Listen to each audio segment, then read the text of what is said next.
In instrumentation, diagrams are the language technicians and engineers use to understand how a process works. But because instrumentation covers everything from process flow to wiring details and control logic, no single diagram can show it all. In this video, we'll look at the main types of instrumentation diagrams: process flow diagrams, P&IDs, loop diagrams, and functional diagrams. A process flow diagram shows the big picture: vessels, pipes, equipment, and how process fluids move through the system. A loop diagram goes to the opposite level of detail, showing instrument wiring, terminals, cable types, calibration ranges, and connections. Between these two, we have the P&ID, which combines the process layout with the instruments used to measure and control it. Finally, functional diagrams focus not on piping or wiring, but on the control strategy and logic behind the system. When troubleshooting a complex control system, an instrument technician often moves between these diagrams like zooming in with a microscope. First, the technician uses a PFD or P&ID to understand the overall process and how major components interact.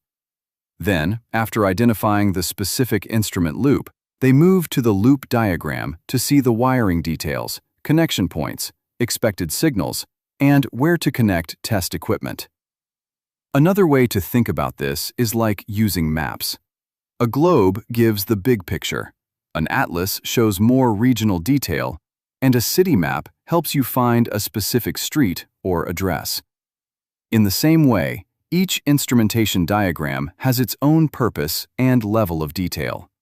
Trying to show everything on one diagram would make it too crowded, difficult to read, and hard to maintain. By the end of this video, you'll understand what each diagram is used for, how they fit together, and why technicians need to move from the big picture down to the fine details when analyzing or troubleshooting industrial instrumentation systems. To understand how these diagrams work in real life, let's look at a compressor control system. In this example, water is evaporated from a process solution under partial vacuum, and the compressor moves the vapor to a knockout drum, where some of it condenses into liquid. The process flow diagram, or PFD, shows the overall process: the major vessels, equipment, piping, and flow paths.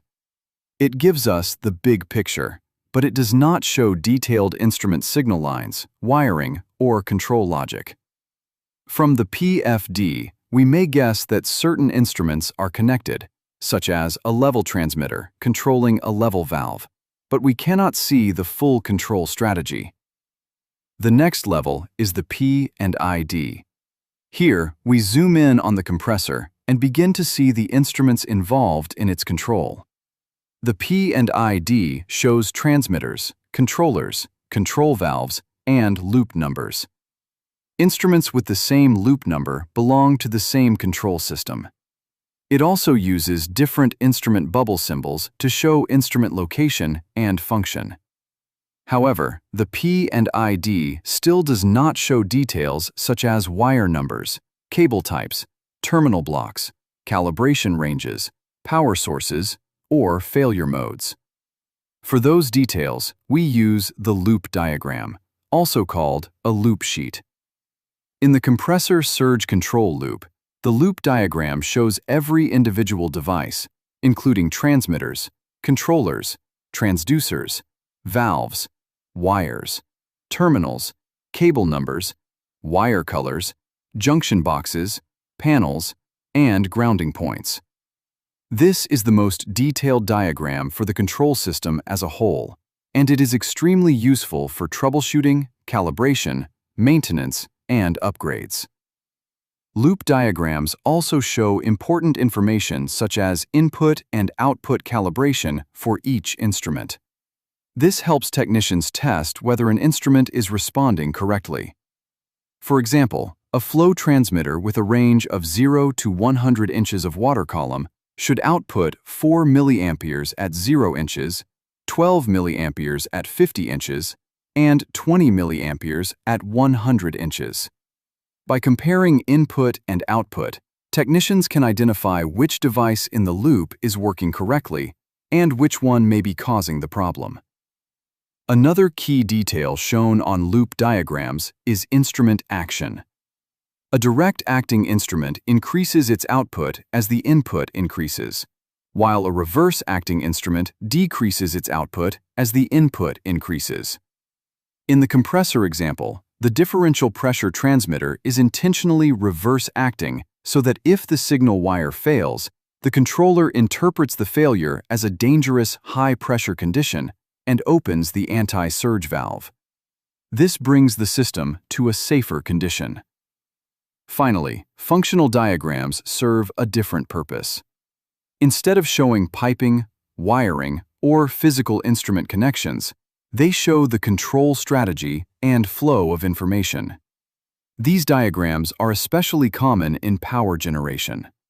They show how signals move from transmitters to controllers and then to final control elements such as valves or variable speed motors. Functional diagrams can also show more advanced control logic, such as cascade control, manual and automatic modes, set point adjustment, output adjustment, and set point tracking. Solid lines usually represent continuous analog signals, while dashed lines represent discrete on/off signals. In short, the PFD shows the process, the P&ID shows the process with instrumentation, the loop diagram shows the detailed instrument connections, and the functional diagram shows the logic behind the control system. Each one gives a different layer of understanding, and together they help technicians operate, troubleshoot, and maintain complex industrial systems.